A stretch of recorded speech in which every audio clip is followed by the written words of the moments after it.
32 minutes past the hour. I'm Ed Morrissey of hotair.com, filling in for Drew today.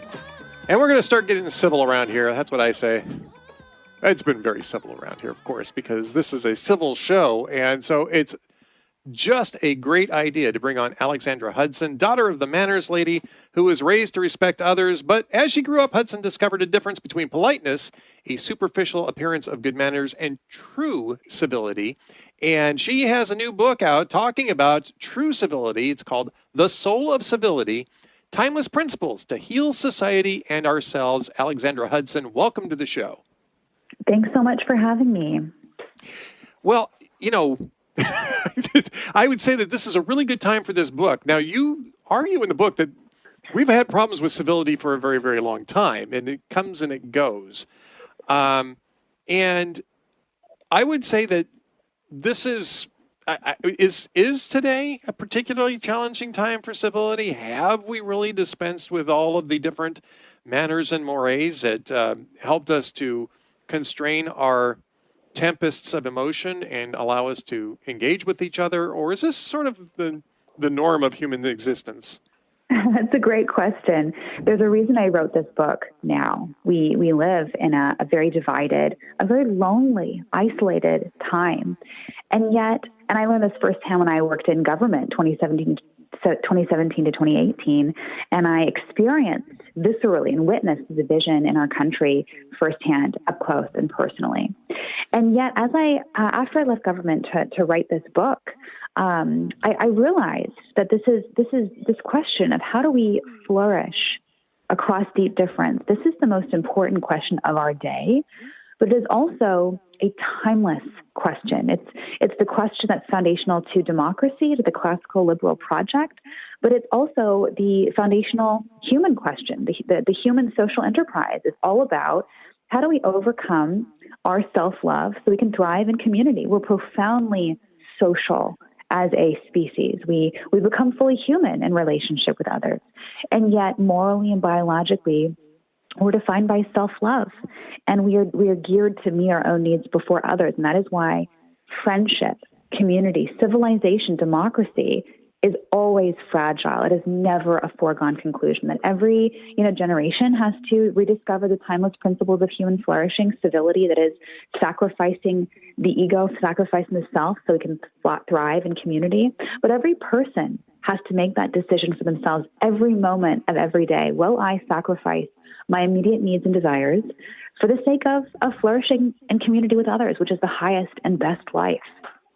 Well, I mean, this is almost like putting your faith into practice, right? Because that's exactly right. We are supposed to be, as Christians, engaging in a caritas relationship with our neighbors. We love our neighbors as ourselves.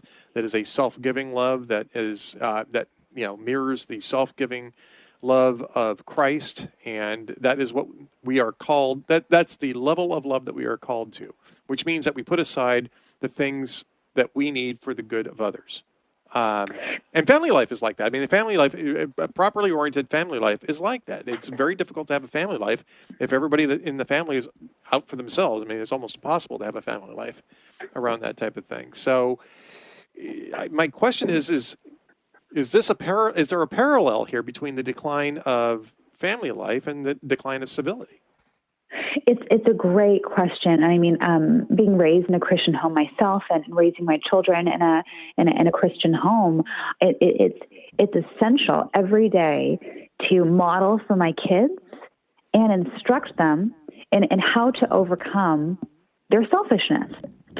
To be a good member of our family, to be a good member, and preparing them to be a good member of our democracy and of our society, and that it is a daily enterprise. That's key. Just as you can't go to church once a week and expect to have a robust Christian faith, you can't just sit down and once a year and expect civility just to be there. Like it's a daily practice. It's a daily moment by moment exercise. I love this quote by Soren Kierkegaard, where he talks about why his prayer life is just like, he calls it respiration of the soul. Like his whole life is an act of prayer and worship and expression of his faith. And I think that's beautiful because it shows how our faith should be interwoven into our everyday, and that it's not something we can just, show up just on. If we just go to church on Sunday, that's not nurturing our soul and giving us the habits and practices that nurture our spiritual and interior life. And the same is true for our commitment to the social enterprise, that it takes vigilance, it takes daily effort to prepare us every day to be fit for life in society. Because even though we're deeply social, it is not natural to do, it's not default in our nature to do the things that life and community requires. And that's one of the reasons why we have Scripture, right? Is because we are imperfect, and we have a tendency towards selfishness. That's part of original sin. I mean, if we want to get deeply theological about that, and part of our predilection to make ourselves the God of our own universe, and it's that type of attitude and it's that type of predilection which makes true engagement, true caritas engagement, much more difficult. And without that, it makes civility much more difficult. Again, we're speaking with Alexandra Hudson about her new book, The Soul of Civility, Timeless Principles to Heal Society and Ourselves. Taking your calls on the Catholic Order of Foresters studio line, 888-914-9149, 888-914-9149 if you want to join the conversation about civility. And I think it's really interesting and ironic about the situation that we're in right now. And again, recognizing the fact that civility has always been a problem for humanity. And we make all sorts of rules, and really also etiquette really springs from this, right? I mean, the whole idea of etiquette is to maintain boundaries of civilness in human engagement. So it doesn't necessarily mean that that's what Emily Post had in mind right from the beginning, but I mean, that's how this develops. It's how these traditions and manners that we used to learn early on in our lives. That's what they are about, right? It's a great point of reflection. That on one hand, several writers have written kind of equipped that manners are how a society protects itself from itself. Like it's a way that it's a practice, a ritualization of restraint, right? Like manners are a display of restraining ourselves, cultivating ourselves so that we're fit in life with others.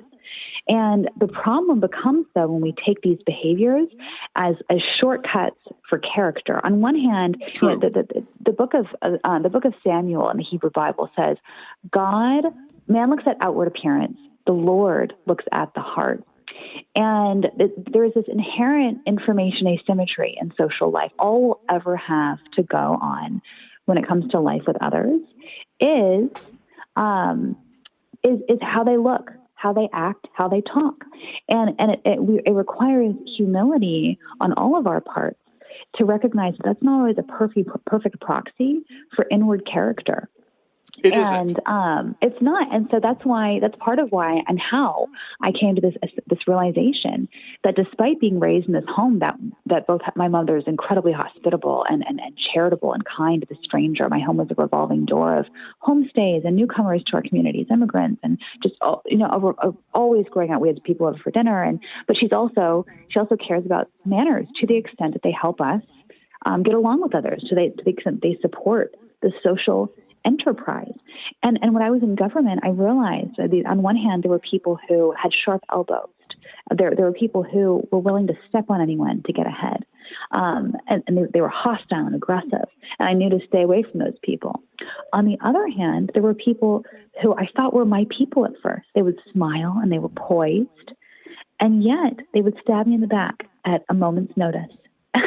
And one thing my mother had said to me growing up was that manners were an outward extension of our inward character. And yet here I was surrounded by people who refuted that idea. I was surrounded by people who were well-mannered enough, but ruthless and cruel. And that helped galvanize and helped me realize that there was this essential distinction between civility and politeness. People often use these two words interchangeably, but in fact, they're very different. So the politeness is manners. it's etiquette, it's external, it's behavior, it's technique. Civility is internal. It's a disposition of the heart. It's a way of seeing others as our moral equals that sometimes requires being impolite. It requires telling hard truths, engaging in robust debate. And we need less tone policing, less polish, less of the manners that people assume just doing and saying the right thing makes them good. But that's what Christ recoiled against, right? He's like, no, just going through the motions while having an evil, unjust heart and cursing people in your heart, and a heart that is fostered by self-righteousness. That's not what he was about. He criticized that. He criticized the Sadducees and the Sadducees and the Pharisees for exactly that. And so Christ is a great example of someone who was not always polite, but was profoundly civil, because everything he did and said was out of a fundamental love and respect for even those that disagreed with him, even those that wanted to kill him. You know, and again, we're speaking with Alexandra Hudson, taking your calls at 888-914-9149. And we're going to go to a break in a minute or two. I just want to touch on something about politeness versus civility, because I think that's really an important distinction. I would say that I've never met somebody who was impolite, who was basically civil. On the other hand, I've met people who were polite, who were basically uncivil, just as you got done saying. But politeness is, I don't think it's an outward sign of character. But what I think it is it's an outward sign of a recognition of the necessity of following a type of engagement that allows people to at least start that process, right? I think that is a sign. If you don't care about the manners, I'm not necessarily sure that I'd be convinced that you care about the civility either. I certainly see that it doesn't connect the other direction necessarily. And I'm wondering if when you're thinking about this in terms of true civility, when we come back after the break, I want to talk about how this applies in the age of social media too, by the way, because I'm sure that's you've had some thoughts about that. But can there be true civil engagement without at least having some of those manners and accepted traditions and ways to approach people? Is it possible to have? It's a great question. So at its best, good manners, positive social norms that smooth over the rougher aspects of getting on together. Those perfect the inner character, the inner disposition of civility. Those are an extension of that inner disposition of actually respecting others. Unfortunately, it's too often the case that that on its own, politeness, just going through the gestures, the rule, complying with the rules as the Pharisees did, that's not enough. That's not enough to, and it's not a perfect replacement of what matters of a just heart, of a heart that actually respects people. So my part of the argument in my book is that we have to focus more on getting the heart right, getting the inner disposition of civility right, and then ideally acts of grace and charity and kindness and hospitality will flow from that. But it is possible for those gestures to be empty. Like this is part of what it means to be a Christian. We don't just do the right thing. We do the right thing for the right reason, for actually loving others. And so motivation matters, both in our faith, but also in life in general, too. Indeed. And we're speaking with Alexandra Hudson. When we come back after the break, we're going to talk a little bit about true civility and engagement and what may be preventing some of that in our modern culture. Social media being one of the big reasons, perhaps. And taking your calls at 888-914-9149. I'm Ed Morrissey, filling in for Drew Mariani. We'll be right back. The Drew Mariani Show. Hi, Drew. Thank you. Thank you for your show. This is the Drew Mariani Show. Marvelous show on the radio right now. On Relevant Radio. Hey, looking for a new job? How about one that offers opportunities for spiritual, social, and charitable growth? Our sponsor, Catholic Order of Foresters, is hiring new agents today. Visit relevantradio.com/Forester. An Illinois Life Insurance Society, not available in all states. The Drew Mariani Show on Relevant Radio. Your life connected. It's 50 minutes past the hour. I'm Ed Morrissey of HotAir.com, filling in for Drew Mariani today, taking your calls at 888-914-9149. We're speaking with Alexandra Hudson, who is the author of a new upcoming book, The Soul of Civility, Timeless Principles to Heal Society and Ourselves. And Alexandra, we're talking a little bit about how, Jesus is a great model of civility because he told the truth while doing it in love. And the Gospels are filled with this type of modeling. It's not just about making people feel nice.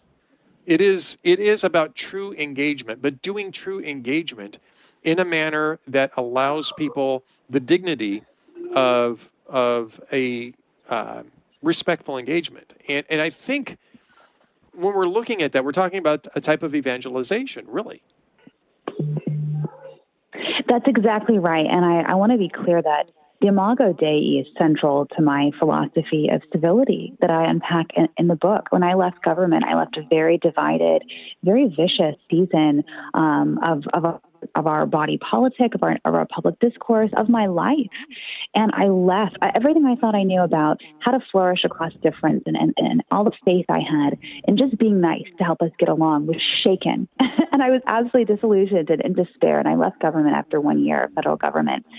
And I thought deeply, what does it mean to be a human being? And what is the bare minimum of respect that we are owed and owed to others by virtue of the Imago Dei, of our shared personhood and dignity as human beings, by virtue of being created in God's image? The fact that we bear the imprint of the divine, what does that mean we owe to everyone, even when we disagree, even when we're interacting with someone we don't like, who's not like us, and who can't do anything for us in return? Because that's often the logic of this world, that you're decent, you're kind, you're respectful of people who are like you, who can pay you back, who you agree with. But that's what we're called to as Christians is to be kind to the stranger, the other. But what's interesting is I look at that's the high standard of civility that I call everyone to, secular and Christian alike. Right. So I'm a Christian, and I wrote this for a Christian audience, but also for a broadly secular audience. And it's been wonderful to see kind of the mainstream appeal and recognition and draw to this book. People want this high level of ethics, this high standard of conduct, because we see the consequences of not having this respect for personhood of all stripes, and not just our tribe. But it's costly. It's the beginning of the end of humanity if we begin to have these hierarchies of who's in and who's out, and whose life is more valuable than others. And so it's been great to have this wide appeal across secular mainstream audiences. But thank you so much for inviting me on to be able to be open about my faith and how that informed this book too. Absolutely. I mean, I think it's. I think it really resonates. Let's go to the phone. So Ashley in Cranston, Rhode Island, would like to join the conversation. Ashley, welcome to the show. Hi, thank you for having me on the call. Hello, Alexandra. Thank you. I was listening. I'm very, very. I can very relate to this. So a few years ago, I heard a series of sermon about confessions, and I go to daily mass, receive daily communion usually every day, except Saturdays. So I started comparing confession with communion every week, pretty much. So it changed my whole life. Very positive, touched every single aspect from parenting. I have 3 young children, my marriage, and even relating with people. And I learned over the past couple of years about charity and like the true meaning of love. Love seeks the good of the other person. And a conversation I had recently with a priest was about teaching my children, to say thank you. They're very young, but it's important to teach this to children so they don't grow up with the feelings of entitlement and expectation of the person. Like, we don't seek what the person gives us. What is important is that person that's visiting us. So it's very important, I think, for children and youth to learn this. Oh, I love that. I completely agree. Yes. Yes. It is important to have these ecosystems. I have a whole chapter on education in my book about creating these ecosystems of civility, of inculcating, of instilling these values in children, that, yes, we have to teach them proper behavior, but also we should teach and model for them why it's more important to actually be good than just appear good. And inculcate and model for them why motivation matters. It's not just whether you can get away with something. It's like doing the right thing for the right reason. That higher level of accountability, that voluntary obedience to unseen ideals of rightness and justice and love for others. So thank you so much for those insights. Yeah, it's a great call. Thank you very much, Ashley. You know, earlier today I was talking with Dr. Carrie Gress, and I posited that one of the reasons why we don't have conversations, we don't have actual effective debate and argumentation in this society is that our education system has stopped teaching us how to think. And I don't necessarily want to go down that road too much here. With your book, I want to take that to a different direction. Because when I was reading the blurb on this, and I got this morning, I was like, I've got to talk about this book. You talk about from classical philosophers like Epictetus to 20th century thinkers like Martin Luther King Jr., to your own experience working in the federal government, that you're looking at civility really through a classical education kind of lens. And that's the classical education that nobody gets anymore, or very few people get anymore. And I think our public discourse reflects that.